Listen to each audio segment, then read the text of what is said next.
Welcome to Stories for Wonderful Children, the podcast where I share the recordings of the bedtime stories I've improvised for my children over the years.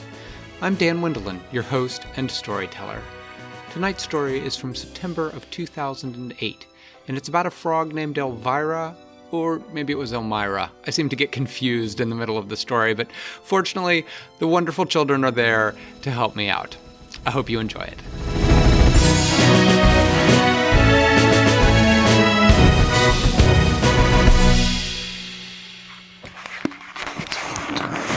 Frog named Elvira. She was crossing a road in big hops and pausing between each hop to look around, when suddenly over a nearby hill came a very large truck driving very quickly, and Elvira had to hop without stopping to look, and she just barely hopped out from underneath of one of the truck's big tires. Wow, that gave her the scare of her life. She thought, if I had hopped just a little bit slower, I would be a frog pancake there on the road. She said, and I have to cross that road every day to get from the pond where I live to the pond where all the best bugs are. She said, I need a way to get across the road without having to worry about getting squished by cars, or squished by trucks, or squished by motorcycles, or squished by bicycles, or squished by scooters, or roller skaters, or any of the other things. Or people who collect stamped bugs. Yes.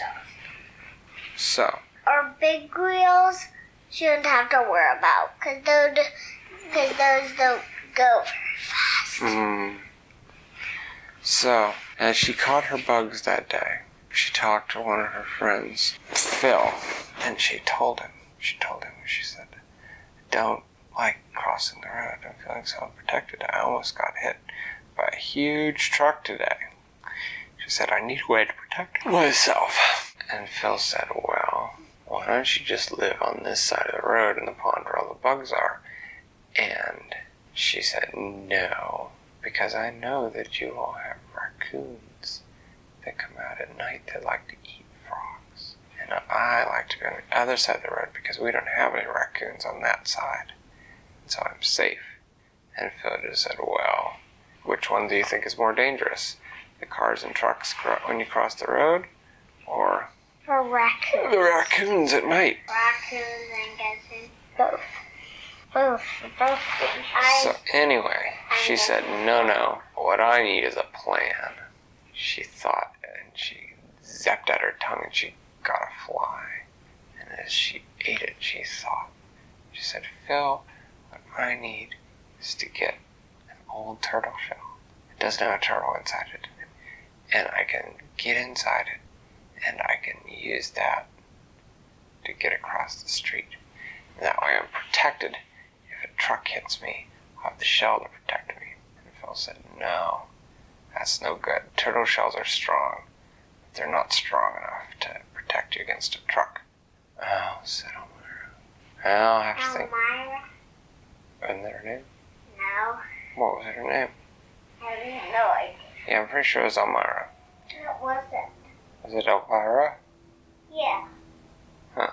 Elvira. Okay. Alright. So Elvira thought. And she hopped home that night after looking both ways. And she thought all night. She came up with a plan. What she did was she got a couple little sticks and got very broad leaves. Actually, what she needs is a stop sign. Yeah, that would work too. Got very broad leaves. And she held onto a stick, one in each hand. And she got the tallest rock she could jump up to the top of. And she jumped towards the road, and she flapped her leaf wings, and she fell right down to the ground. Well, she said, that's not going to do it. So she looked both ways, and she hopped across the road. And that day she told Phil about what she'd tried. And Phil said, have you ever thought that what you need is a stop sign? And Elmira said, where am I going to get a stop sign? And Phil said, well, why don't we make one? So they found a big, broad, flat piece of wood, and they found an old fishing pole that somebody had abandoned next to the pond. And they painted it. They didn't have any red paints. They got raspberries. And they sort of smeared them over the wood until it was kind of a light pinkish wood color. Not really a real stop sign red, but best they could do. And then they found a dark rock, and they scratched the word stop into it, and they put it up next to the road. And Elmira sat and watched, and much to her disappointment, she discovered that the cars did not stop. A few of them slowed down enough to read the sign, but they did not stop. So Elmira went back to her own pond. And the next day was a busy day. It was a weekend day, and must have been some sort of event down the road. Something that all the humans were going to, because there were a lot of cars. And Elmira sat there next to the road just thinking, oh, I'm never going to get dinner. So she had to start looking for bugs on her side of the road. And she hopped up and down the road as she did. And as she was hopping up and down the road, she hopped a little further up over the next hill where she'd never been before, and she noticed something curious. There was a pipe. She thought, I wonder where that goes. And she hopped down. What's a pipe? A pipe. You know what a pipe is. Big hollow tube. It's the little thing on top. I thought you were talking about a pipe like the people smoking. No. Because they're gross. Big hollow tube. Yes, you're absolutely right. They are gross. Although I did find like a tiny pretend, tiny plastic one that was really dirty at Grandma's yard sale. You left it at Grandma's yard sale, right? Yeah. Left what? That. A dirty plastic pipe that she found. A wood one or? No, it was plastic and it was rainbow colored, and I went, gross. It's meant to be sold. Yep. Okay. I went, gross. It's meant to be sold. So. She found a pipe. Anyway, she hopped into the pipe. She hopped several hops in, and it was very dark. And there was an odd rushing sort of noise. And so she hopped a little further. And after hopping a little further, she could see a light at the end of the pipe. So she hopped further in, and then she saw that between her and the pipe there was some sort of dark shape. And Elvira stopped moving. She thought, I bet it's a raccoon in the pipe. I can't get around it, and I've got to be quiet. And so she did. She sat very quietly. And after she had sat there for a long time, 10 or 15 minutes, she began to think how curious it was that the raccoon had not moved at all. It must be asleep, she thought. If it's asleep, maybe I can sneak past it. And so she very quietly, she didn't hop, very quietly crept along. Quietly.